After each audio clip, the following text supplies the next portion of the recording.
ವಚನ ಸತ್ಯ ವಚನ ಭೂಮಿಗೆ ಬಂದ ವಚನ ವಚನ ಸತ್ಯ ವಚನ ಭೂಮಿಗೆ ಬಂದ ವಚನ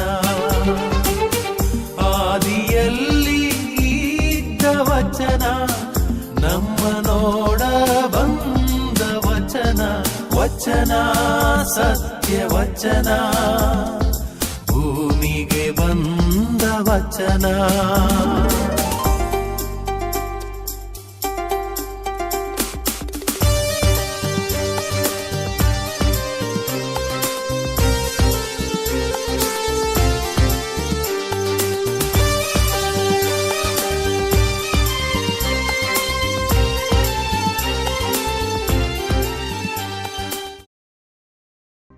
ಪ್ರಿಯರೇ, ವಚನಾಮೃತ ಕಾರ್ಯಕ್ರಮಕ್ಕೆ ನಿಮ್ಮೆಲ್ಲರನ್ನು ಸ್ವಾಗತಿಸುತ್ತೇನೆ.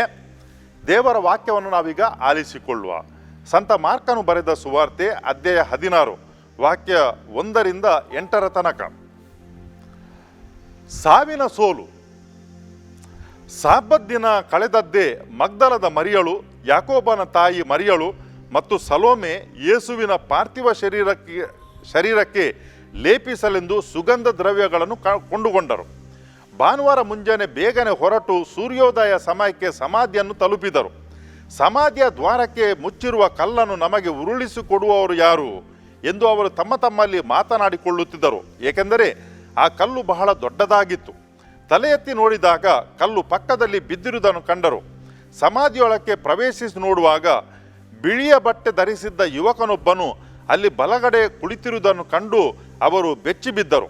ಆತನು, ಭಯಪಡಬೇಡಿ, ಶಿಲುಬೆಗೇರಿಸಿದ್ದ ನಜರೇತಿನ ಯೇಸುವನ್ನು ನೀವು ಹುಡುಕುತ್ತಾ ಇದ್ದೀರೆಂದು ನನಗೆ ತಿಳಿದಿದೆ. ಅವರು ಇಲ್ಲಿಲ್ಲ, ಪುನರುತ್ಥಾನ ಹೊಂದಿದ್ದಾರೆ. ನೋಡಿ, ಇದೇ ಅವರನ್ನು ಇಟ್ಟ ಸ್ಥಳ. ಈಗ ನೀವು ಹೋಗಿ ಪೇತ್ರನಿಗೂ ಮಿಕ್ಕ ಶಿಷ್ಯರಿಗೂ ಯೇಸು ನಿಮಗೆ ಮೊದಲೇ ತಿಳಿಸಿದಂತೆ ನಿಮಗಿಂತ ಮುಂಚಿತವಾಗಿ ಗಲಿಲಾಯಕ್ಕೆ ಹೋಗುವರು, ಅವರನ್ನು ಅಲ್ಲೇ ಕಾಣುವಿರಿ ಎಂದು ತಿಳಿಸಿರಿ ಎಂದು ಎಂದರು. ಅವರು ವಿಸ್ಮಯಗೊಂಡು ಭಯದಿಂದ ನಡುಗುತ್ತಾ ಸಮಾಧಿಯಿಂದ ಹೊರಕ್ಕೆ ಬಂದು ಅಲ್ಲಿಂದ ಓಡಿ ಹೋದರು. ಭಯದ ನಿಮಿತ್ತ ಅವರು ಯಾರಿಗೂ ಏನನ್ನೂ ಹೇಳಲಿಲ್ಲ. ಕ್ರಿಸ್ತರ ಶುಭ ಸಂದೇಶವಿದು. ಕ್ರಿಸ್ತರ ನಿಮಗೆ ಸ್ತುತಿಯಾಗಲಿ. ಪ್ರಿಯರೇ, ಸಾವಿನ ಸೋಲು. ಈಗ ತಾನೇ ನಾವು ಕೇಳಿದಂಥ ಸುವಾರ್ತೆಯ ತಲೆಬರಹ, ಟೈಟಲ್. ನಾವು ಮಾನವ ಚರಿತ್ರೆಯಲ್ಲಿ ಹಿಂದಕ್ಕೆ ನೋಡಿದರೆ ಎಷ್ಟೋ ಯುದ್ಧಗಳು ನಡೆದಿವೆ. ಎಷ್ಟೋ ಯುದ್ಧಗಳು, ಪ್ರಸ್ತುತ ಕಾಲದಲ್ಲಿ ಕೂಡ ಯುದ್ಧಗಳು ನಡೀತಾ ಇವೆ. ನಾವಿವತ್ತು ನೋಡಿದರೆ ರಷ್ಯಾ ಮತ್ತು ಯುಕ್ರೇನ್ ಮಧ್ಯೆ ನಡೆಯುತ್ತಿರುವಂಥ ಯುದ್ಧ, ಅಲ್ಲಿ ಎಷ್ಟು ಜನ ಸತ್ತು ಹೋಗಿದ್ದಾರೆ ಈಗಾಗಲೇ. ಈ ಜಾಣವಂತರು ಏನು ಹೇಳ್ತಾರೆ ಅಂತ ಹೇಳಿದ್ರೆ, ಯುದ್ಧದಲ್ಲಿ ಯಾರೂ ಕೂಡ ಗೆಲ್ಲುವುದಿಲ್ಲ. ಯುದ್ಧದಲ್ಲಿ ಯಾರು ಕೂಡ ಗೆಲ್ಲುವುದಿಲ್ಲ. ಯಾಕಂತ ಹೇಳಿದರೆ, ಇರಬಹುದೊಬ್ಬ ವ್ಯಕ್ತಿ ಅಥವಾ ದೇಶ ಗೆದ್ದರಂತನೇ ಯೋಚನೆ ಮಾಡುವನ. ಆ ಒಂದು ಗೆಲುವಿನ ಮೇಲೆ ವಿಶ್ಲೇಷಣೆ ಮಾಡಿದರೆ ಅವರು ಖಂಡಿತವಾಗಿ ತುಂಬ ಕಳೆದುಕೊಂಡಿರುತ್ತಾರೆ. ಇರಬಹುದು, ಜನರನ್ನು ಕಳೆದುಕೊಂಡಿದ್ದಾರೆ, ಎಷ್ಟೋ ಜನರು ಗಾಯಾಳುಗಳಾಗಿದ್ದಾರೆ, ಎಷ್ಟೋ ಆಸ್ತಿ ಪಾಸ್ತಿ ನಷ್ಟವಾಗಿದೆ. ಇದಿಲ್ಲದೆ ಯುದ್ಧದ ಕೊನೆಗೆ ಜಯ ಸಿಗುವುದೇ ಇಲ್ಲ. ಹಾಗೇ ಆಗ್ತದೆ ಪ್ರತಿ ಸಲ. ಒಂದು ವೇಳೆ ಇದು ಗೆದ್ದಂಥ ವ್ಯಕ್ತಿ ಅಥವಾ ಆ ದೇಶದ ಸ್ಥಿತಿಯಾದರೆ ನಾವು ಊಹಿಸಿ ನೋಡಬಹುದು ಸೋತ ವ್ಯಕ್ತಿಯ ಸ್ಥಿತಿ ಏನಾಗಿರಬಹುದು. ಅದು ನಿಜಕ್ಕೂ ಶೋಚನೀಯ. ಅದಕ್ಕಾಗಿ ಯುದ್ಧದಲ್ಲಿ ಯಾರು ಕೂಡ ಗೆಲುವು ಸಾಧಿಸಿದರೂ ಕೂಡ ಅವರು ಗೆದ್ದರು ಅಂತ ಹೇಳಲಿಕ್ಕೆ ಕಷ್ಟ. ಕಳೆಕೊಂಡೇ ಇರ್ತಾರೆ ಅವರು, ಖಂಡಿತವಾಗಿಯೂ ಎಲ್ಲ ರೀತಿಯಲ್ಲಿ ಕಳೆಕೊಂಡಿರ್ತಾರೆ. ಆದರೆ ಹೆಸರಿಗೆ ಮಾತ್ರ ಒಬ್ಬನು ಸೋತನು, ಇನ್ನೊಬ್ಬನು ಗೆದ್ದರು ಅಂತ ಹೇಳ್ಬೋದು. ಅದು ವ್ಯಕ್ತಿಗಳ ನಡುವೆ ಪರಸ್ಪರ ಅಥವಾ ಈ ನೆರೆಯವರ ಮಧ್ಯೆ ಆಗುವಂಥ ಜಗಳ ಕೂಡ ಅಷ್ಟೆ. ಏನೋ ಒಂದು ತನ್ನ ಅಹಂ ಬಿಟ್ಟುಕೊಡುವುದಿಲ್ಲ, ಅದಕ್ಕಾಗಿ ಜಗಳ ನಡೀತದೆ, ಎಷ್ಟೋ ವರ್ಷಗಳ ತನಕ ಹೋಗ್ತದೆ. ಕೊನೆಗೆ ಏನಾಗ್ತದೆ ಅಂತ ಹೇಳಿದರೆ ಸಾಕಾಗ್ತದೆ, ಬೇಡ ಅನ್ನಿಸ್ತದೆ. ಈಗ ಈ ಪ್ರಪಂಚದಲ್ಲಿ ನಡೆದಂಥ ಎಲ್ಲ ಯುದ್ಧಗಳಲ್ಲಿ ನೋಡಿದರೆ ವೈರಿಗಳು ಯಾರು? ವೈರಿಗಳು ಒಂದೇ ಇನ್ನೊಂದು ದೇಶ ಅಥವಾ ಇನ್ನೊಂದು ಜನಾಂಗ ಅಥವಾ ಮತ್ತೊಬ್ಬ ವ್ಯಕ್ತಿ. ಆದರೆ ಈ ಜಗತ್ತಿನಲ್ಲಿ ಎಲ್ಲ ಜನರಿಗೆ ಯಾರು ವೈರಿಯಾಗಿದ್ದಾರೆ? ಯುದ್ಧದಲ್ಲಿ ಒಂದು ರಾಷ್ಟ್ರ ಇನ್ನೊಂದು ರಾಷ್ಟ್ರದೊಡನೆ ಜಗಳ ಮಾಡುತ್ತಿರುವಾಗ ಒಂದು ರಾಷ್ಟ್ರಕ್ಕೆ ಮತ್ತೊಂದು ರಾಷ್ಟ್ರದವರು ಸಹಕಾರ ನೀಡ್ತಾರೆ, ಇನ್ನೊಂದು ರಾಷ್ಟ್ರಕ್ಕೆ ಇನ್ನೊಂದು ರಾಷ್ಟ್ರದವರು ಸಹಕಾರ ನೀಡ್ತಾರೆ. ಯಾರಾದರೂ ಮಿತ್ರರು ಅಲ್ಲಿ ಇರ್ತಾರೆ ಸಹಕಾರ ನೀಡಲಿಕ್ಕೆ. ಆದರೆ ಪ್ರಪಂಚದಲ್ಲಿ ಎಲ್ಲರಿಗೆ ವೈರಿ ಅಂತ ಯಾರು ಕೂಡ ಇರುವುದಿಲ್ಲ. ಆದರೆ ಇವತ್ತಿನ ಸುವಾರ್ತೆಯಲ್ಲಿ ನಾವು ನೋಡ್ತೇವೆ ಏನಂತ ಹೇಳಿದರೆ, ಎಲ್ಲ ಮನುಷ್ಯರಿಗೆ ವೈರಿಯಾದಂಥವರ ಮೇಲೆ ಗೆಲುವು, ಜಯ ಸಾಧನೆ. ಅದು ಯಾರಂತ ಹೇಳಿದರೆ ಸಾವು ಪಾಪದ ಫಲ. ಸಾವು ಯಾರಿಗೆ ಬರ್ತದೆ? ಎಲ್ಲ ಜನರಿಗೆ ಬರ್ತಾರೆ. ಈ ಪ್ರಪಂಚದಲ್ಲಿ ಯಾರೆಲ್ಲ ಕೂಡ ಹುಟ್ಟಿ ಬರ್ತಾರೋ ಅವರೆಲ್ಲರಿಗೂ ಕೂಡ ಸಾವು ಬರ್ತದೆ, ಒಂದೇ ಬೇಗ ಅಥವಾ ನಂತರ. ಯಾರು ಕೂಡ ಈ ಒಂದು ಸತ್ಯದಿಂದ ದೂರ ಉಳಿಲಿಕ್ಕೆ ಸಾಧ್ಯ ಇಲ್ಲ. ನಾವು ಈ ಭೂಲೋಕಕ್ಕೆ ಬರುವಂಥದ್ದು ನಮ್ಮ ಅಪೇಕ್ಷೆಯ ಪ್ರಕಾರ ಅಲ್ಲ, ನಾವು ಕೇಳಿಕೊಂಡು ಬಂದದಲ್ಲ. ಆದರೆ ಒಂದು ಸಲ ಈ ಭೂಲೋಕಕ್ಕೆ ಬಂದ ಮೇಲೆ ನಾವು ಸಾಯುವುದಂತೂ ನಿಶ್ಚಿತ. ಅದಕ್ಕಾಗಿ ಎಲ್ಲ ಮನುಷ್ಯರಿಗೆ ಒಬ್ಬ ವೈರಿ ಅಂತ ಹೇಳಿದರೆ ಸಾವು, ಪಾಪದ ಫಲ. ಈ ಸಾವು ಯಾರನ್ನು ಹೆದರಿಸುವುದಿಲ್ಲ, ಎಲ್ಲರನ್ನು ಕೂಡ ಹೆದರಿಸ್ತದೆ. ಕೆಲವರು ಆತ್ಮಹತ್ಯೆ ಮಾಡಿಕೊಳ್ತಾರೆ, ಕೆಲವರು ಆತ್ಮಹತ್ಯೆ ಮಾಡಿಕೊಂಡು ಇನ್ನೊಬ್ಬರನ್ನು ಸಾಯಿಸ್ತಾರೆ, ಈ ಭಯೋತ್ಪಾದಕರು. ಆದರೆ ಅವರ ಕೃತ್ಯ, ಭಯೋತ್ಪಾದಕರ ಕೃತ್ಯ ಅದು ಅಷ್ಟೇ ಕೆಟ್ಟದ್ದು ಮತ್ತು ನೀಚವಾದದ್ದು. ದೇವರು ನಮಗೆ ಈ ಒಂದು ಜೀವವನ್ನು ಕೊಟ್ಟಿದ್ದಾರೆ, ಅದರ ಮೇಲೆ ಅಧಿಕಾರ ಇರುವುದು ಕೇವಲ ದೇವರೊಬ್ಬರಿಗೆ ಮಾತ್ರ, ಬೇರೆ ಯಾರಿಗಲ್ಲ. ಕೆಲವರು ಹೇಳ್ತಾರೆ ಅಂತ ಹೇಳಿದ್ರೆ, ನಾನು ಇನ್ನೊಂದು ಪ್ರಾಣಿಯ ಜೀವ ತೆಗೆಯಬೇಕಿದ್ರೆ ದೇವರಲ್ಲಿ ಅನುಮತಿ ಕೇಳ್ತೇನೆ ಅಂತ ಹೇಳಿಕೊಂಡು. ನಮ್ಗೆ ಹೇಗೆ ಗೊತ್ತು ದೇವರ ಅನುಮತಿ ಕೊಟ್ಟಿದ್ದಾರಂತ? ಸಹಜವಾಗಿ ಏನು ಪ್ರಾಯಕ್ಕೆ ಬಂದು ಸಾಯ್ತದೆ ಅಥವಾ ಸಹಜವಾಗಿ ಸಾಯ್ತದೆ, ಅದು ದೇವರ ಇಚ್ಛೆ. ಅದರ ಮಧ್ಯದಲ್ಲಿ ಯಾರಾದರೂ ಕೂಡ ಯಾವುದಾದರೂ ಜೀವ ತೆಗೆದರೆ ಅದಕ್ಕೆ ದೇವರು ಪರವಾನಗಿ ನೀಡಿದ್ದಾರೆ ಎಂಬುದಕ್ಕೆ ಏನು ಪುರಾವೆ? ಅದು ಕೊಲೆನೇ.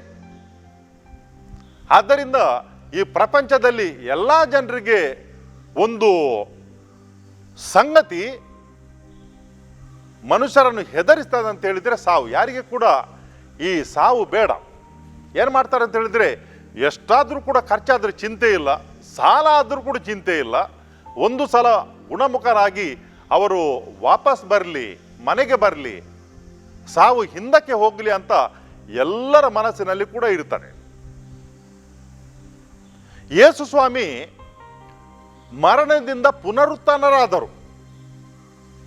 ಈ ಮೂಲಕ ಯೇಸು ಸ್ವಾಮಿ ಏನು ಮಾಡ್ತಾರೆ ಅಂತ ಹೇಳಿದರೆ, ಈ ಸಾವಿನ ಮೇಲೆ ಜಯ ಸಾಧಿಸಿದರು. ಪ್ರಪಂಚದಲ್ಲಿ ಬೇರೆ ಯಾರು ಕೂಡ ಇದನ್ನು ಮಾಡಲಿಲ್ಲ, ಒಬ್ಬರು ಮಾತ್ರ, ಯೇಸು ಸ್ವಾಮಿ ಮಾತ್ರ. ಅವರ ಜೀವಿತಾವಧಿಯಲ್ಲಿ ಅಂತ ಹೇಳಿದರೆ 33 ವರ್ಷ ಅವರು ಬದುಕಿರುವಾಗ ಕೊನೆಯ 3 ವರ್ಷಗಳನ್ನು ಅವರು ಬಹಿರಂಗವಾಗಿ ಜನರ ಜೊತೆಯಲ್ಲಿ ಜೀವಿಸಿದರು. ಅಂತಹ ಸಂದರ್ಭದಲ್ಲಿ ಎಷ್ಟೋ ಜನರನ್ನು ಗುಣಪಡಿಸಿದರು. 3 ನಿದರ್ಶನಗಳಿವೆ. ಸತ್ತ ವ್ಯಕ್ತಿಗಳನ್ನು ಯೇಸು ಸ್ವಾಮಿ ಜೀವಂತವಾಗಿ ಎಬ್ಬಿಸಿತ್ತು. ಆದರೆ ಕೊನೆಗೇನಾಯ್ತು ಅಂತ ಹೇಳ್ತಾರೆ, ಅವರು ಪುನಃ ಸಹಜ ಸ್ಥಿತಿಯಲ್ಲಿ ಮರಣ ಹೊಂದುತ್ತಾರೆ. ಆದರೆ ಯೇಸು ಸ್ವಾಮಿಯ ಪುನರುತ್ಥಾನ ಆ ಮನುಷ್ಯನಾಗಿ ಅಲ್ಲ, ಅವರನ್ನು ಸಾವಿನಿಂದ ಎಬ್ಬಿಸಿದವರು ಆ ರೀತಿಯದಲ್ಲ. ಯಾಕಂತ ಹೇಳಿದ್ರೆ ಅವರು ಪುನಃ ಸತ್ತರು 3 ವ್ಯಕ್ತಿಗಳು. ಯೇಸು ಸ್ವಾಮಿ ಇನ್ನೆಂದಿಗೂ ಕೂಡ ಸಾಯದಿರಲು ಅವರು ಪುನರುತ್ಥಾನವಾಗಿ ಎದ್ದರು. ಯಾರಾದರೂ ಕೇಳ್ಬಹುದು, ಏನಂತ ಹೇಳಿದ್ರೆ ಅವರು ಸತ್ತವರು ಎದ್ದಿದ್ದಾರೆ ಅಂತ ಏನು ಪುರಾವೆ ಉಂಟಂತ ಹೇಳಿಕೊಂಡು. ಅನೇಕ ರೀತಿಯಲ್ಲಿ ನಾವು ನೋಡ್ಬೋದು. ಸಮಾಧಿ ಮಾಡಲ್ಪಟ್ಟ ಅವರ ಸಮಾಧಿ ಬರಿದಾಗಿತ್ತು. 3ನೇ ದಿವಸ ಆಮೇಲೆ ಅವರು ಕಾಣಿಸಿಕೊಂಡರು ತಮ್ಮ ಶಿಷ್ಯರಿಗೆ. ಈ ಹೆದರಿದಂಥ ಶಿಷ್ಯರು ಅವರ ಜೊತೆ ಕೂಡಿ ಅವರು ಊಟ ಕೂಡ ಮಾಡಿದರು, ಭೋಜನ ಕೂಡ ಮಾಡಿದರು. ಕೆಲವರು ಈ ಮನುಷ್ಯನ ಚರಿತ್ರೆಯಲ್ಲಿ ಈ ವಿಜ್ಞಾನಿಗಳು ಆಮೇಲೆ ರಾಷನಲಿಸ್ಟ್ ಅವರೇನು ಮಾಡ್ತಾರೆ ಅಂತ ಹೇಳಿದರೆ, ಯೇಸು ಸ್ವಾಮಿ ಸತ್ತಿಲ್ಲ, ಜೀವಂತವಾಗಿ ಎದ್ದಿಲ್ಲ ಎಂದು ರುಜು ಮಾಡಲಿಕ್ಕೆ ಅವರ ಅಧ್ಯಯನವನ್ನು ಮಾಡಿದ್ದಾರೆ. ಯೇಸು ಸ್ವಾಮಿಯ ಪುನರುತ್ಥಾನ ಅದೊಂದು ಕತೆ ಮಾತ್ರ. ಅವರು ಪುನರುತ್ಥಾನ ಆಗಲಿಲ್ಲ ಅಂತ ಒಂದು ರುಜು ಮಾಡಲಿಕ್ಕೆ ಪುರಾವೆಗಳನ್ನು ಒಟ್ಟಿಗೆ ಹಾಕಿದ್ದಾರೆ. ಹಾಗೆ ಮಾಡಲಿಕ್ಕೆ ಹೋದವರು ಏನಾಗಿದೆ ಅಂತ ಹೇಳಿದರೆ, ಅವರು ಕೊನೆಗೆ ಈ ಪ್ರಪಂಚದಲ್ಲಿ ಯಾರಾದರೂ ಒಂದು ಕೇಸ್ ನಿಜವಾದದ್ದು ಅದು ಉಂಟಂತ ಹೇಳಿದರೆ ಅದನ್ನು ರುಜುಪಡಿಸಬಹುದು ಅಂತ ಹೇಳಿದರೆ ಅದು ಆಗಿದೆ ಯೇಸು ಸ್ವಾಮಿಯ ಪುನರುತ್ಥಾನ ಅಂತ ಹೇಳ್ತಾರೆ. ಅಮೆರಿಕದಲ್ಲಿ ಒಬ್ಬರು ಹೀಗೇನೆ ಇದ್ದರು. ಅವರು ವಿಶ್ವವಿದ್ಯಾನಿಲಯದಲ್ಲಿ ಕಲಿಯುತ್ತಿದ್ದರು. ದೇವರ ಮೇಲೆ ನಂಬಿಕೆ ಇರಲಿಲ್ಲ. ಜನರು ಹೇಳ್ತಾರೆ ಯೇಸು ಸ್ವಾಮಿ ಈ ಮರಣದಿಂದ ಪುನರುತ್ಥಾನ ಆಗಿದ್ದಾರೆ ಅಂತ ಹೇಳಿಕೊಂಡು ಅವರು ಅಧ್ಯಯನ ಮಾಡಿದರು. 600 ಗಂಟೆಗಳ ಕಾಲ ಎಲ್ಲ ಪುರಾವೆ ಮತ್ತು ಪವಿತ್ರ ಪುಸ್ತಕ ಇನ್ನೇನುಂಟು ಎಲ್ಲವನ್ನು ಅಧ್ಯಯನ ಮಾಡಲಿಕ್ಕೆ ಆರಂಭ ಮಾಡಿದರು. 600 ಗಂಟೆ ಅವರು ವ್ಯಯಿಸಿದರು ಅಥವಾ ಖರ್ಚು ಮಾಡಿದರು. ಈ ಒಂದು ಏನು ಘಟನೆ ಉಂಟು, ಯೇಸು ಸ್ವಾಮಿ ಮರಣದಿಂದ ಎದ್ದಿದ್ದಾರೆ ಎಂಬುದನ್ನು ಸುಳ್ಳು ಮಾಡುವುದಕ್ಕೋಸ್ಕರ. ಅದರ ಕೊನೆಗೆ ಅವರು ಏನು ಹೇಳ್ತಾರೆ ಅಂತ ಹೇಳಿದರೆ, ಈ ಪ್ರಪಂಚದಲ್ಲಿ ಏನಾದರೂ ಒಂದು ವ್ಯಾಜ್ಯ ಇದ್ದರೆ ಅದನ್ನು ರುಜು ಮಾಡಬಹುದಿದ್ರೆ ಇದು ಯೇಸು ಸ್ವಾಮಿಯ ಪುನರುತ್ಥಾನ. ಯಾಕೆಂತ ಹೇಳಿದರೆ, ಈ ಭಯಪಟ್ಟಂಥ ಶಿಷ್ಯರು ಜನರ ಮುಂದಕ್ಕೆ ಬಂದು ಸಿಂಹದ ಮರಿಗಳಾಗಿ ಗರ್ಜಿಸತೊಡಗಿದ್ರೆ ಏನು ಕಾರಣ ಇರಬಹುದು? ಅವರು ಯೇಸು ಸ್ವಾಮಿಯನ್ನು ಕಂಡಿದ್ದರು. ಯಾವ ಯೇಸು ಸ್ವಾಮಿಯನ್ನು? ಪುನರುತ್ಥಾನ ಆದಂಥ ಯೇಸು ಸ್ವಾಮಿಯನ್ನು ಕಂಡಿದ್ದರು. ಅವರ ಅನಕ್ಷರಸ್ಥರು.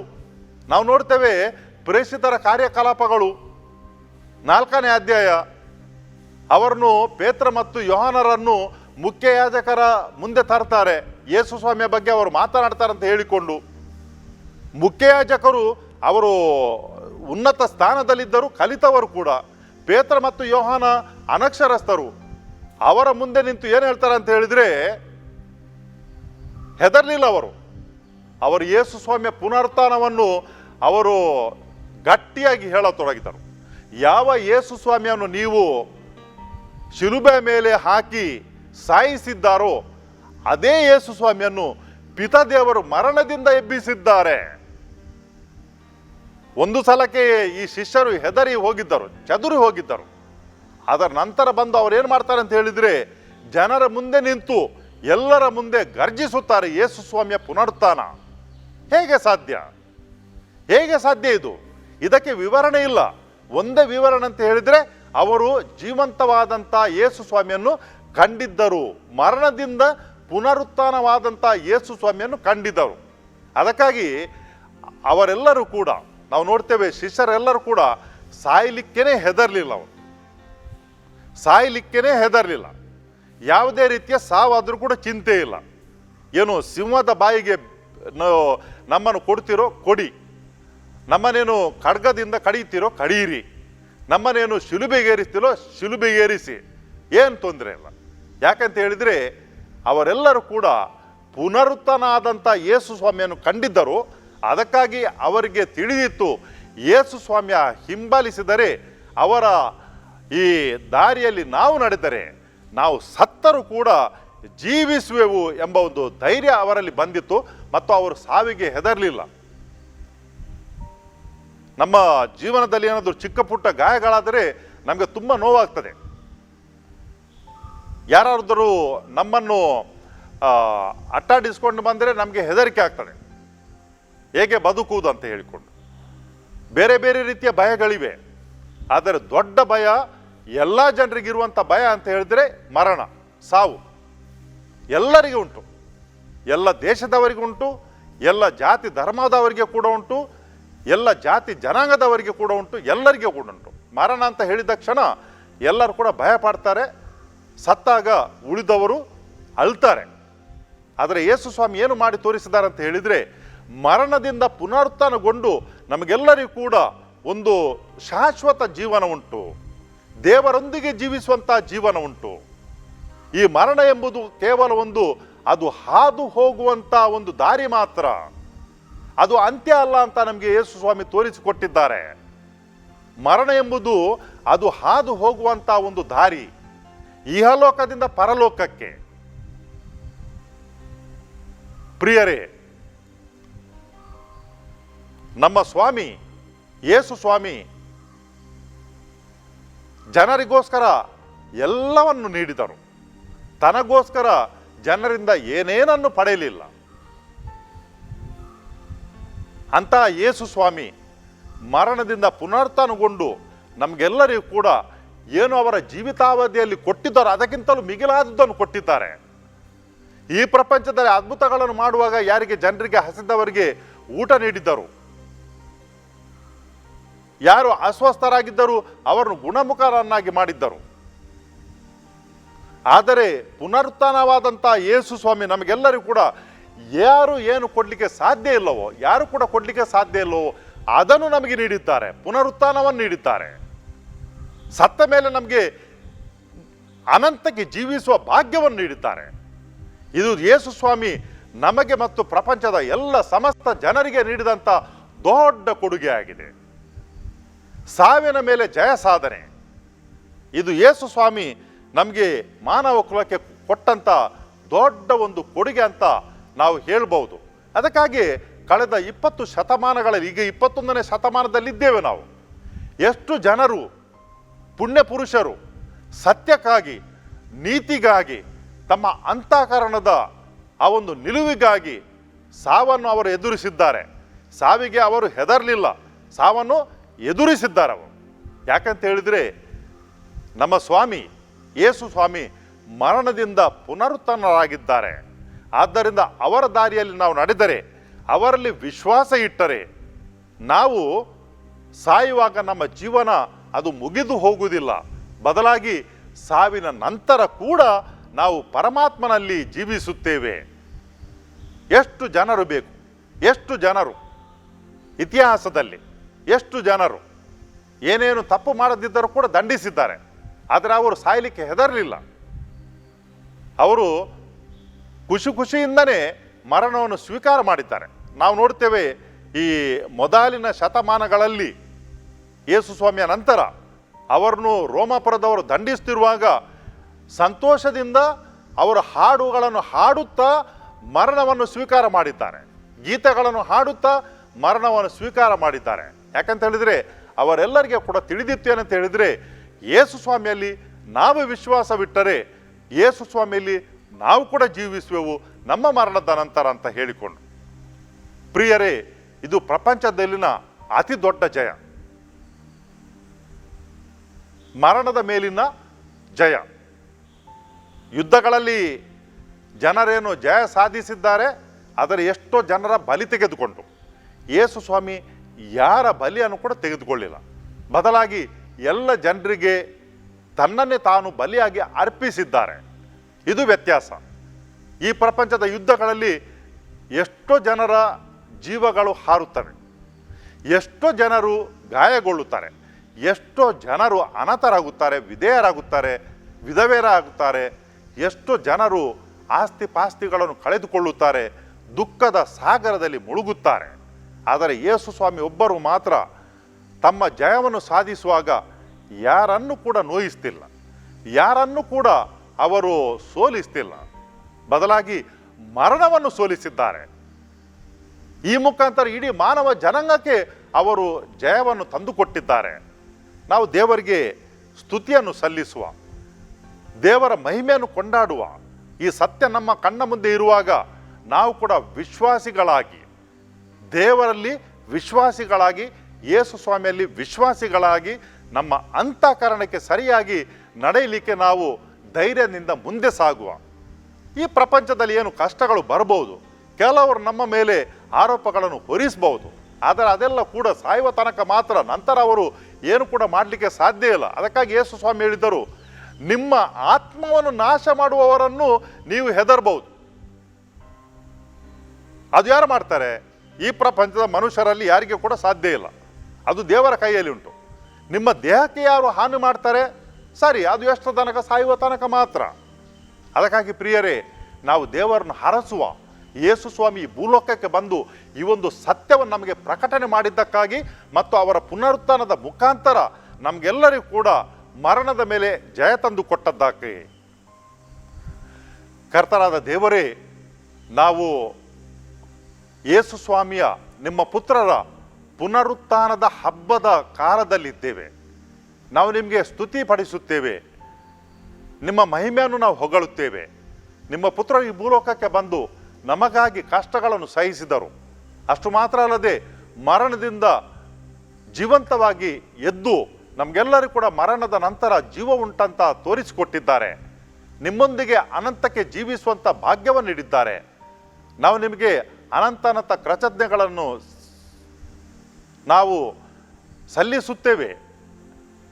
ನಮ್ಮ ನಿತ್ಯ ಜೀವನದಲ್ಲಿ ಯಾವತ್ತೂ ಕೂಡ ನಮ್ಮ ಅಂತಃಕರಣಕ್ಕೆ ಸರಿಯಾಗಿ ನ್ಯಾಯದ ನೀತಿಯ ದಾರಿಯಲ್ಲಿ ನಡೆಯಲಿಕ್ಕೆ ಹಿಂಜರಿಯದಿರಲು ನಮಗೆ ನೀವು ಶಕ್ತಿ ನೀಡಿರಿ.